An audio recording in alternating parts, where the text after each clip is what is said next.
ഇപ്പോൾ കണിമംഗല ശാസ്താവ് മണികണ്ഠനാലിലേക്ക് എത്തുകയാണ്. അതിന്റെ ദൃശ്യങ്ങൾ നമുക്ക് കാണാൻ വേണ്ടി കഴിയും. ഇവിടെ നിരന്നിട്ടുള്ള 4 ആനകൾക്ക് നടുവിലേക്കായി കണിമംഗല ശാസ്താവ് പ്രവേശിക്കുന്നതാണ് നമ്മളിപ്പോൾ ദൃശ്യങ്ങളിൽ കാണുന്നത്. നേരത്തെ 4 ആനകൾക്ക് ഒപ്പമാണ് കണിമംഗല ശാസ്താവ് കുളശ്ശേരി ക്ഷേത്രത്തിൽ നിന്നും ഇങ്ങോട്ട് എഴുന്നള്ളിയത്. ഇവിടെ നിന്നും ആ ആനകളുടെ എണ്ണം അത് 9 മാറും.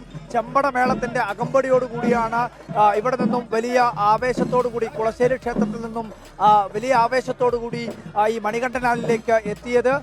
ഇനി ഇവിടെ നിന്നും അങ്ങോട്ടേക്ക് കൊട്ടിക്കയറിയിട്ടുള്ള മേളത്തിനോടൊപ്പം തന്നെ കണിമംഗല ശാസ്താവ് എഴുന്നള്ളുകയും ചെയ്യും. ഇനി അല്പസമയം നമ്മൾ നേരത്തെ പറഞ്ഞതുപോലെ തന്നെ കൃത്യം ഒരു 7:30 അവിടത്തേക്ക് എത്താൻ വേണ്ടി കഴിയും. അതായത് വടക്കുംനാഥ സന്നിധിയിലേക്ക് എത്താൻ വേണ്ടി കഴിയുമെന്നുള്ളതാണ്. ഇപ്പോൾ ഇതാ കുടയൊക്കെ നിവർത്തി ക്ഷേത്രത്തിൽ ഈ 9 ആനകളുടെയും മുകളിലേക്ക് മുത്തുക്കുടകൾ നിവർന്നു നിൽക്കുന്ന ഒരു കാഴ്ച കൂടി നമുക്ക് കാണാൻ വേണ്ടി കഴിയും. ചെമ്പടമേളം അതിനനുസരിച്ച് മേളം മുറുകുന്നുണ്ട്. കൈകൾ മെല്ലെ വാനിലേക്ക് ഉയരുന്നുണ്ട്.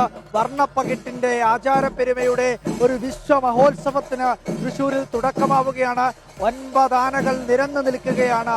ആ നിരന്നു നിൽക്കുന്നതിന്റെ ഒത്ത നടുവിലായി കണിമംഗല ശാസ്താവ് വലിയ സർവാഭരണ വിഭൂഷിതരായിട്ടുള്ള കണിമംഗലം ശാസ്താവിന്റെ ഇടമ്പ് നമുക്ക് കാണാം, കോലം നമുക്ക് കാണാം. അതോടൊപ്പം തന്നെ മേളം മുറുകുന്നത് നമുക്ക് കാണാം. ഇലത്താളം വാനിലേക്ക് ഉയർന്നു പൊന്തുന്നത് നമുക്ക് കാണാം. ചെണ്ടമേളത്തിന്റെ താളം മെല്ലെ മെല്ലെ പതിയെ കൊട്ടി കയറുന്നതും നമുക്ക് കേൾക്കാം. അങ്ങനെ പൂരമതിന്റെ ആവേശത്തിലേക്ക് കടക്കുകയാണ്.